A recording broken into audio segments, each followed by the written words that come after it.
My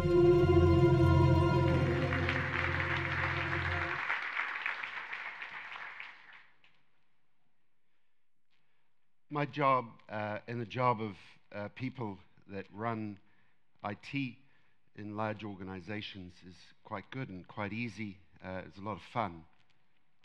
Doing it inside a bank is not something I dreamt of doing when I grew up in New Zealand.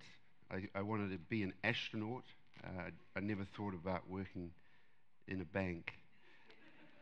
And in many ways, a bank somehow lots of people's impressions of banking finance is not particularly innovative. So I just want to tell you a little bit about what we do and how we do it and why innovation is really important and can give organizations like ours a huge advantage over the competition. So the touchstone rules, if you like, or ideas that we cling to are things like strategic advantage. Strategic advantage, as we define it, is that thing that you have, that you own and control, that's differentiated on a sustainable basis from your competition. And that sounds like quite a boring academic definition, but I think it's important to start there, because if you are going to use creativity and innovation to lead, then you need to be doing it for a reason. So we create things that are different from the competitors, and they have to be different on a sustained basis. They have to drive value. Then another touchstone is that outperformance occurs when you have the best people and they make the best decisions, and they do that on a high quality basis, on a high frequency basis, better and faster and cheaper than the competition. And that's where it gets tricky, because it's about people. So my idea is that you have to create an environment where people feel safe to take risk. And typically, a banking organization attracts people that are not particularly risk hungry.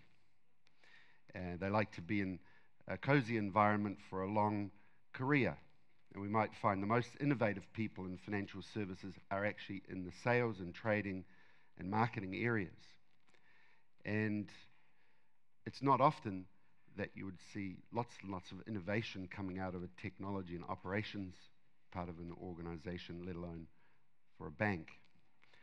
And so we set out about 6 years ago to lift our managers out of thinking about IT as a function, thinking about IT as just a doing, programmatic, project-oriented thing, and encourage them all to think about strategic leadership, and strategic leadership through strategic thinking in the creation of value. We are, as an organization, making billions of dollars of investments every single day, and there's a process where at the very beginning you create an idea of the new thing that you're going to invest in, and that it's going to produce something, whether a good or a service or a process, that is sustainably different from the competition.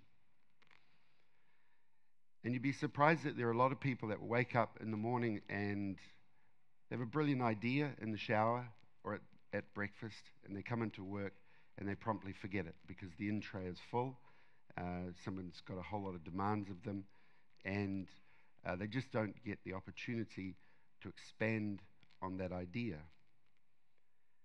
And sometimes they don't even feel as if they're in a safe enough place to share that idea, let alone get backing to invest in that idea. So we have this very arduous investment process which requires people to do a lot of mathematics around what's it going to cost to create this idea, and when are you going to get the money back? It's funny that the bank's always thinking about the cycle of money.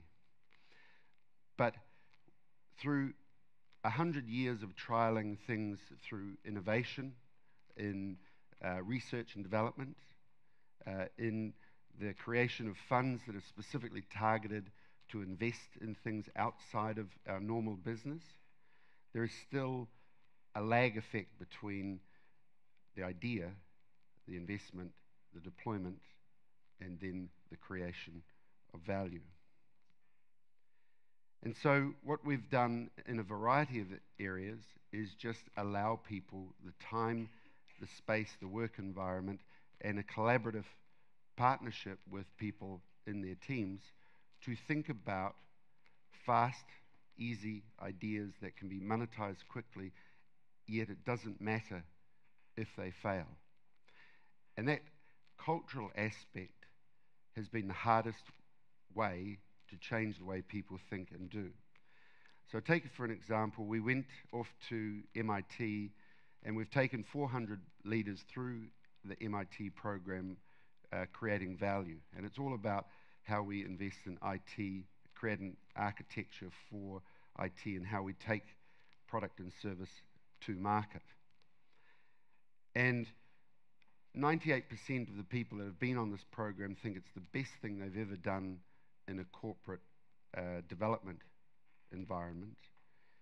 And 98% of the people think that the one aspect of it around experimentation was the most exciting thing that they learned. And we've actually got a vocabulary in the organization about test and learn. Everything is in a test and learn phase. There's so much excitement about this testing and learning. But in fact, doing is more important after that testing and learning. There is a formal method for experimentation, and without it, and without the feedback loop in the high-frequency testing and learning, you cannot perfect the idea or change the idea or challenge the idea and get that idea out into reality fast. And so the biggest hurdle has been moving from a culture of people that are willing to learn and will learn fast and know to actually do. So that's our biggest cultural impediment, and I think that's a very human thing, where at the end of the day you might have the fear of the risk of failure. We might have the fear of actually being successful. Some people, believe it or not, are actually afraid that something they might do might actually be successful. And so those two things are things that I refer to as creating a safe environment, this energetic, enthusiastic, engaged environment to take a risk and to fail fast and get back up and change and refine and perfect this idea. And so the creative process is actually quite a boring one. You know, we think of creativity and entrepreneurial behavior and innovative behavior as being a little bit haphazard, free form, and a little unpredictable. And to some extent it can be, but unless there is this structured way of reliable problem solving, we end up falling to that other human thing called intuition. And intuition's really good, but it's very unreliable. And it's not until you test and test on a repeated basis and a high frequency basis and allow for many ideas to flourish, but many to fail, so that you can get on with the few that will succeed, that encourages this accelerated and advanced innovation. Now we'll get on to some real examples of what we've done that has taken us from being a laggard, being the 5th most popular bank in the world, in Australia, and got us to #1 in customer satisfaction. We had these ideas around IT that it was purely an enabler of business, and that business would tell us what they wanted and how they wanted it, and that we were these order takers in the back office, and we would just wait and be told what to come and fix or what to put in place. And we've turned that around completely, where we say the IT people need to be aware of the business we're in, what the customer requires, and understand the very essence of the business. Now, somewhere along the line, big banks around the world forgot what they're in business to do. And really, it's quite simple. What a big finance company does is capture people's dreams and aspirations and goals. And it used to be that a person that had some dream or aspirational goal and needed some money to do that, whether it was buy their first car or find their dream home or put their children into the school they'd always aspired to, or take a bigger risk and invest in things, whether it's short things like shares or long things like businesses. And a manager could have a few people in a very intimate and trusted relationship, and throughout regular contact, very personal, intimate contact, could help that person through their life and help them spend more wisely, help them therefore save more wisely, and ultimately create risk together and create value together in making sensible and suitable investments. It's quite easy, really, when you think about it. But when large banks, global and national banks, had to do that at scale, they lost intimacy. And as they did it more and more at scale with machines, they lost more and more intimacy. So what, in fact, our IT people are doing in a very, very creative way is understanding the intimacy of that relationship and bringing back that intimacy in digital experiences. And you have to be quite creative when you think about that,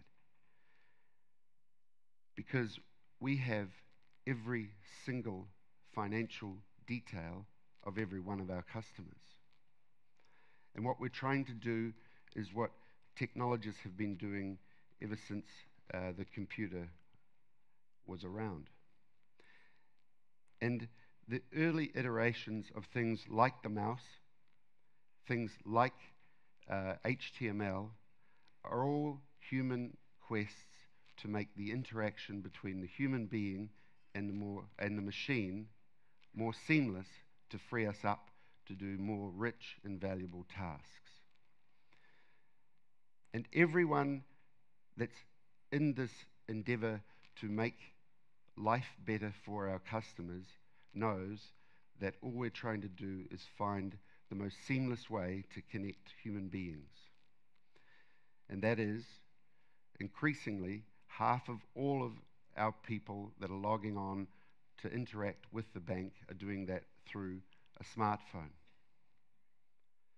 And so now we have a population of about 3,000 or 4,000 people in technology that have trained to do computing in a very different model.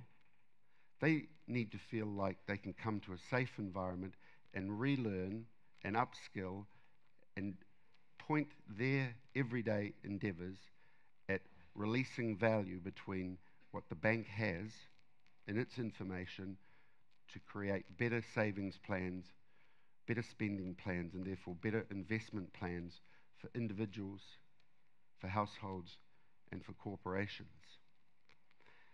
And if at any point they don't feel safe to come to work to create these new capabilities to drive value, we fall behind the competition. Because every single day that they have to make a decision, their decision has to be made faster, at higher quality, and on a reliable basis. And so to create that energy and engagement, we give them everything we can to ensure that they have exactly the right place and the right feeling to collaborate and bring an idea to the market so we can test it and fail it quickly if it's not going to work, change it if we think it's got value, and accelerate it so that we stay ahead of the competition, so that our customers keep coming back to us each and every day for that trusted relationship. And there's this one last overriding simple thing that's ever important. That if our people within the organization do not feel like they're in this trusted relationship, can take risks and be adventurous and express the way in which they want to change the customer interaction, then we fail. Because customers can feel the tempo and the beat and the culture of our corporation every single day. And when they feel that our people are not engaged, not excited, not working for them to accelerate this customer experience, they go and shop somewhere else. And so it's the most vital thing in any corporation to ensure that you've created this environment for people to be creative, to follow the good structured way of thinking, testing, learning, doing, and getting new services out to market, because not only is the customer satisfied, we beat the competition every single day. And with that, I'm done. Thank you. Thank you, Michael.